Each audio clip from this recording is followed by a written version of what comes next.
ძალიან მნიშვნელოვანი გამოფენა არის მონაწილეობენ ქართული კომპანიები საქართველოს სტენდთან ბრძანდებოდა აზერბაიჯანის პრეზიდენტი რისთვისაც დიდი მადლობა მინდა გადავუხადო ეს კიდევ ერთხელ ხაზს უსვავს აზერბაიჯანის და საქართველოს მეგობრობას კიდევ ერთხელ ხაზს უსვავს აზერბაიჯანის და საქართველოს სტრატეგიულ პარტნიორობას აგრეთვე აქ მონაწილეობა მივიღეთ სხვადასხვა პანელურ დისკუსიებში, რომელიც ბიძღვრილი იყო ამ აგრარული გამოფენისადმი, აგრეთვე კლიმატის ცვლილებასთან დაკავშირებით, რაც მნიშვნელოვანი არის და არის გამოწვევა თანამედროვე მსოფლიოსი, მონაწილეობდნენ სხვადასხვა ქვეყნის წარმომადგენლები, სადაც კიდევ ერთხელ აღინიშნა თუ რამდენად მნიშვნელოვანი იყო COP29, რომელიც ცოტა ხნით ჩატარდა აზერბაიჯანში და რა მიღწევები იქნა და რა შეთანხმებები იქნა მიღებული COP29-თან დაკავშირებით. დაიწყო კასპიან აგრო 2025 ქალაქ ბაქოში, ეს არის ტრადიციული ყოველწლიური გამოფენა, სადაც ღებულობს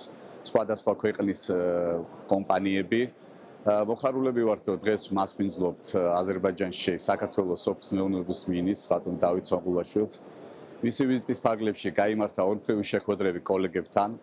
ასევე ვიზიტის ფარგლებში ჩვენ მქონდა საშუალება დაგვეთვალიერებია პავილიონი, მოგვენახულა კომპანიების წარმომადგენლები, ასევე გავეცანით ადგილზე ქართულ პროდუქციას. ინტერესი საკმაოდ მაღალია, ძალიან ბევრი წარმომადგენელი აზერბაიჯანის ბიზნესის დღეს იმყოფება აქ და დარწმუნებული ვარ, ძალიან ბევრი საქმიანი კონტაქტები დამყარდება. რაც ხელს შეუწყობს ორმხრივი სავაჭრო ბრუნვის გაზრდას. ეს არის ძალიან მნიშვნელოვანი ჩვენი ქვეყნებისთვის. ძალიან მნიშვნელოვანია სახელმწიფოს ჩართულობა, რადგან მცირე მეწარმეებს ზუსტად გვჭირდება, რომ დაგვეხმაროთ და გზა გვიჩვენოთ, თუ როგორ მოხდეთ სხვადასხვა გამოფენებზე და წარმოადგინოთ ფართო აუდიტორიის წინაშე ჩვენი პროდუქტი.